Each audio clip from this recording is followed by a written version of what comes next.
What's up, everyone? Jason Gilbo here at JGilbo11, breaking down some stacks for tonight's slate. Decent sized slate, a lot of decent pitching. Yeah, Scherzer, DeGrom, Archer going tonight, so not really a night where I'm looking to stack a ton. And there's also not a tremendous amount of cheap pitching to fit in some of these high price stacks, but you can make it work if the value fits. Some of these stacks are a little bit expensive. Looking at Boston here first against Mike Pelfrey. Obviously, Boston blew up last night. I could definitely see things rolling here again. Look at Mike Pelfrey. This is a guy who hasn't really had a big blow-up game this year, but going back to last year, allowed 5 or more runs 6 times. One of those came against Boston. Pelfrey's been lucky this year, 234 BABIP, 315 career BABIP, but his 4.41 ERA is probably going to hold or be around that mark. But given the fact that he's allowed under a 310 WOBA to both sides of the plate, is not going to be sustainable for him.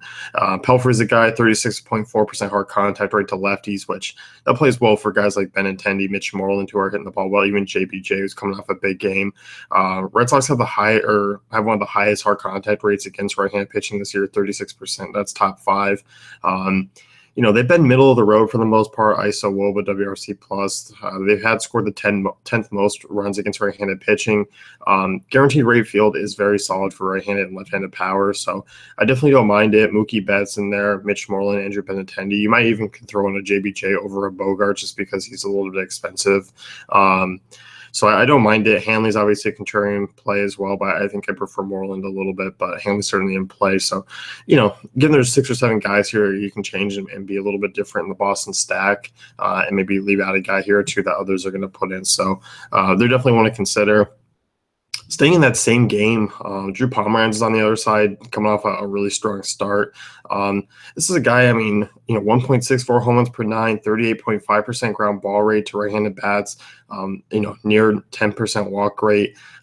Chicago obviously got to Chris Sale last night. They're not bad against lefties. First in WOBA, 11th in ISO. They scored 82 runs already against left-handed pitching.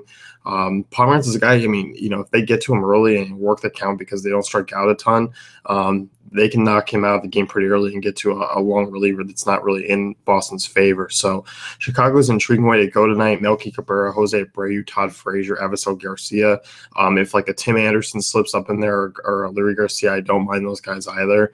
I think Chicago's a contrarian way to go tonight because I don't think people are going to go with a full stack, but I definitely see the potential there.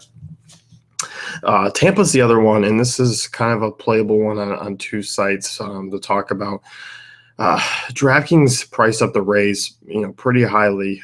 They got 3 guys over 5K: Dickerson, Longoria, and Steven Souza. Kevin Kiermaier 4.3, nice price on him. Logan Morrison 4.7, but the problem is the price tags are extremely high. FanDuel, you can certainly fit it in. No one's over 3,500, so outside of Dickerson. But looking at here, this is a good spot. Austin Bivens-Dirk, 32-year-old spot starter. Carry average numbers at best in the minors.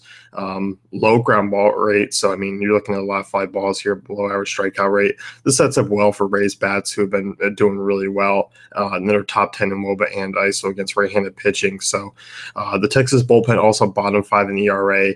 I definitely strongly consider them. So I do like the Rays stack, but I think that's a stack that's more playable on FanDuel. DraftKings, it's crazy expensive. If there's a 4th tonight, the ballpark sucks out in AT&T, but Matt Cain does as well. I would consider the Nationals because the prices have dropped down a little bit on them, and there is some upside still, even a night game at AT&T. So they'd be the other ones I consider, but definitely 4th on my list. So that's going to wrap things up. You can check out dailyfantasycafe.com for all great tools and content.